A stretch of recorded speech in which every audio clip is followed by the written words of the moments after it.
שנוגע בי.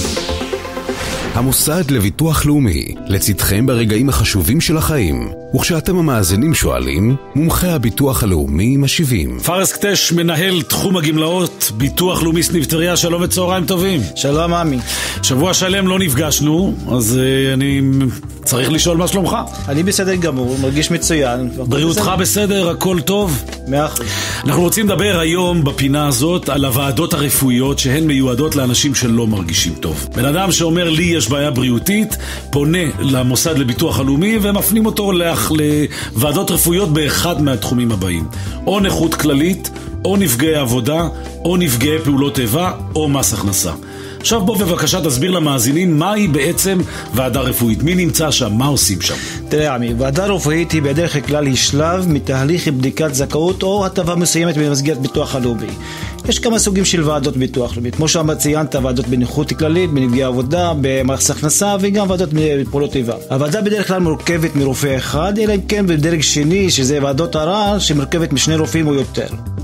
תפקיד הרופא בוועדה בדרך כלל זה לקבוע את האחוזים, איך הוא קובע אותם, הוא מאבחן את המחלות, הוא בודק את המחלות של התובע בהתאם למסמכים הרפואיים, הוא בודק את חומרת המחלות ומתרגם אותם לאחוזים בהתאם לאחוזים. עכשיו אני מבין שיש לדבר הזה פרוטוקול, נכון? יש לזה פרוטוקול, ויש בתוך הוועדה נמצא גם מזכיר ועדה שהוא עובד של ביטוח לאומי, שתפקידו לתעד את התהליך. פארס, מה קורה בוועדה? נגיד אני מגיע, רוצה להתקבל לוועדה כזאת. מה התהליך שמתרחש שם? מה קורה? תראה, אנחנו מרכיבים את הוועדות מראש, ומזמינים אנשים קבועים לוועדה רפואית. עכשיו, משהו קורה, אנשים מחכים, אנחנו הרופא, המזכיר, הרופא בעצם מאיים במסמכים הרופאים עוד לפני כניסת התובע לחדר הוועדה. בהמשך המזכיר יוצא החוצה, מזמין את הפונה, הוא מאמת את הזהות שלו בהתאם לתעודת זהות, תעודה מזהה או רישיון נהיגה, דרכון וכו'. חברי הוועדה, הרופא והמזכיר מציגים את עצמם בשמם וכל אחד מהתפקידו, ומבקשים מהפונה לפרט את הבעיות שהוא סובל מהם, הבעיות רפואיות הכוונה. אוקיי, בעצם פחות או יותר מדוע באת לכאן? כאילו, כן. למה הגעת לכאן, איזה בעיות רפואיות גרמו כן. לך להגיע לכאן? כן, אוקיי. יש מקרים שהתובע גם לא זוכר את כל הבעיות הרפואיות שלו. במקרים כאלה אנחנו ממליצים להצטייד במדף שמפרט את המסמכים, את הבעיות, שיכתוב לעצמו את הפרטים וזה יקל עליו במהלך הוועדה. בשלב הבא, מה שבא אחרי זה, הבדיקה הרפואית. לא תמיד יש צורך בבדיקה רפואית. יש ועדות רפואיות שאין צורך בבדיקה רפואית. אפשר גם בנושא כזה, אפשר גם לסיום מלווה. אוקיי. זאת אומרת, בעצם אפשר לבוא עם עורך דין? אפשר לבוא עם עורך דין, קרוב משפחה, עם... מה לגבי רופא שהוא עורך דין? זה מותר? בטח שמותר. אוקיי. התובע הוא בוחר מי המלווה שהוא רוצה להצטרף אליו. אוקיי. עכשיו אני אשאל אותך את השאלה שהיא בעצם השאלה שהכי מסקרנת את המאזינים, בוודאי אם יש להם איזשהו עניין עם בעיה רפואית.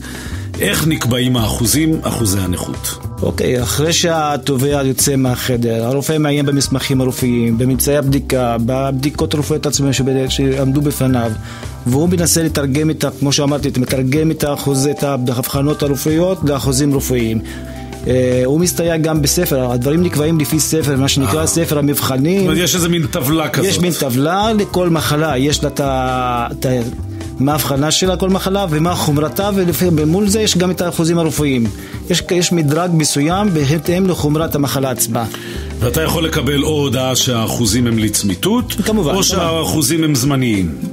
ברור, במקרים כאלה יש הרבה מקרים שאנחנו נתקלים בהם שהבעיה הרפואית היא זמנית, היא לא קבועה, מצב אחרי שבר, מצב אחרי התקף לב, האחוזים הם לא יציבים, אז נקבעים אחוזים זמניים. יש אפשרות לערער על החלטה של ועדה רפואית? ודאי שיש אפשרות. כל מי שחושב שנפגע מההחלטה של הוועדה או לא מסכים איתה בחלק מהאחוזים או בכל האחוזים, לא משנה, הוא יכול להגיש ערעור תוך 60 יום על הוועדה.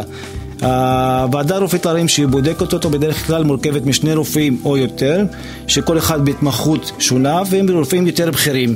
עכשיו, המסמכים, אפשר גם לצרף מסמכים לוועדת רופאים, מסמכים חדשים. לערר, אתה אומר, כשאתה מגיע לערר, אתה מביא עוד מסמך שלא הצגת קודם, אולי איזה בדיקה שהספקת לעשות, ואתה אומר שהערר צריך להתקבל עד 60 יום? בדרך כלל עד 60 יום, במקרים מסוימים שהנבצר מהפונה להגיש את המכתב הערעור בזמן, אנחנו מתחשבים במצבו ונותנים לו עוד ערכאות 30 ימים נוספים. זהו, אנחנו פחות או יותר מתקרבים לסיומה של הפינה הנחמדה הזאת. אתה רוצה להגיד עוד משהו, דברים נוספים ככה שחשוב לדעת? תראה עמי, אנחנו תמיד מנסים, בודקים את עצמנו ומנסים כל הזמן איך לייעל ולשפר את השירות, והגענו למסקנה שחלק מהדברים, אם אנחנו מקפידים עליהם, זה כן מקל על אנשים וכן משפר את העבודה. בין היתר זה הגעה בזמן, חשוב להקפיד להגיע בזמן. מי שלא יכול להגיע במועד שנקבע לו הוועדה, שיתקשר 4 ימים מראש וידיע שהוא לא מסוגל להגיע, ואנחנו נמצא פתרון אחר. תעודת זהות, תעודה מזהה, דרכון, חשוב להגיע עם תעודה מזהה. להכין את המסמכים מראש, לא לחכות לרגע האחרון, תבוא עם מסמכים. אתה לא כל כך מכיר את המסמכים, תביא את כל המסמכים של ההשלכה, ותביא אותם, אנחנו מעיין אותם תוך כדי ועדה ונבדוק אותם. מלווה, מי שלא יודע את השפה, מי שלא דובר עברית ורוצה עזרה, אז שכבר יצטייד, יתלווה אליו מלווה ויבוא איתו לוועדה. חשוב גם להקפיד על דבר נוסף, עוד דבר חשוב להעיר אותו, שהזמן הוא לא אחיד. אנחנו לפעמים יש בדיקות שנערכות תוך כמה דקות שסוגרים את העניין, בודקים את האיש וכמה דקות, ויש כאלה שמתערכות כמה, הכל תלוי לפי חומרת הבעיות וחומרת הליקויים שבינינו סבל האש. פארס קטש, מנהל תחום גמלאות ביטוח לאומי סניף טבריה, אני מודה לך מאוד. תודה לך עמי. המוסד לביטוח לאומי, לצדכם ברגעים החשובים של החיים. לפרטים נוספים, כוכבית 6050 ובאתר האינטרנט של הביטוח הלאומי. רדיו שנוגע בי